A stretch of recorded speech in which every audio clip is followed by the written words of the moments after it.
তাহলে কেমন আছেন সবাই বাংলা কবিতা পাগল প্রেমীরা? আমি সৈকত আবারও আপনাদের সামনে নতুন একটা কবিতা নিয়ে হাজির হয়েছি। প্রকৃতপক্ষে এটা কবিতা বলা ভুল হবে, এটা কিছু অনুভূতির একটা সম্মিলন, যেটা আমাদের আপনি আমি এবং সবাই নিজেদের বয়স সন্ধিক্ষণে কোনো না কোনোভাবে উপলব্ধি করেছি। কেউ হয়তো 2 বছর আগে করেছে, কেউ একটু পরে করেছে, বা কেউ এখন করছে।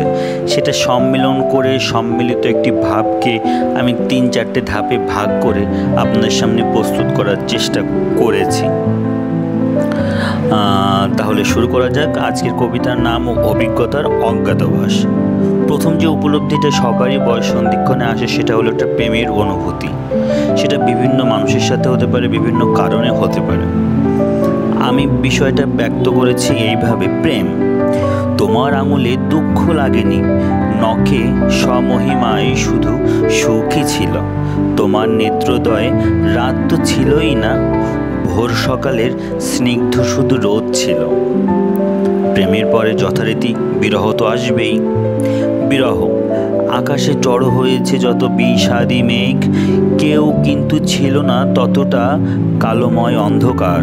তো আমার মনের অমর বিরহী যত খেদ, স্বপ্ন ভাঙার যাত্রা যে বড়ই যাতনাময়। স্বপ্ন আপনারও কম বেশি ভেঙেছে, আমারও ভেঙেছে।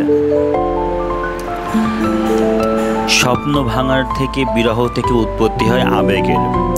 আবেগ দেখা হয় না তেমন, কথাও এখন হয় না তেমন। উপবাসী হয়ে গেছে যে পুরো মনটা। ভালোবাসাটা প্রকৃতই ছিল যখন আমার পাশে তুমিও ছিলে তখন। ভুল করেছি সত্যি সকল আবেগ চেপে, তোমার ফেলে ধারালো কাজটি তুলে এখন আমি হাস্যপদ, শুধুই স্বার্থময়, আবেগহীন ঠুনঠুঙ্কো মন হাস্যময়, লোকের কাছে হাস্যের পাত্র পরিণত হয়েছে।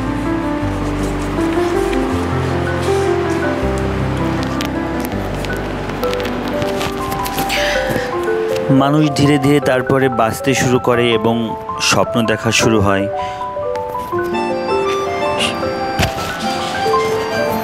সেই স্বপ্নের উৎপত্তি থেকেই স্বপ্ন মাঝে মাঝে এখনো দেখি, উজ্জ্বল তখনও ছিল, রংটাই শুধু পাল্টানো মাত্র।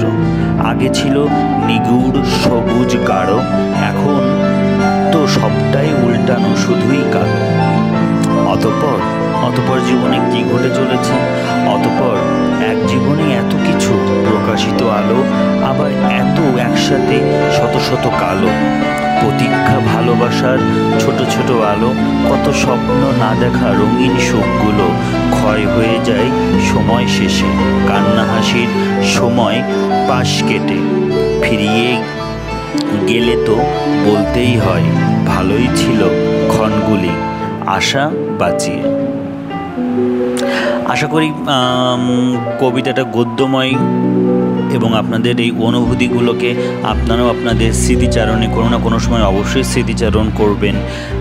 প্রতিটা মানুষেরই বয়সের একটা ক্ষণে এসে কম বা বেশি এই অনুভূতিগুলো উপলব্ধি হয়, কারোর প্রকাশিত হয়, আর আমার মতো কবিতা প্রেমীদের কলমের মাধ্যমে হয়েছে। আশা করি আপনাদের পছন্দ হবে এবং এইভাবে বাংলা ভাষাকে, বাংলা কবিতাকে সাপোর্ট করুন। এসডি প্লাবন চ্যানেলের সাথে থাকুন, ভালো লাগলে ফলো করুন, সাবস্ক্রাইব করুন। ধন্যবাদ।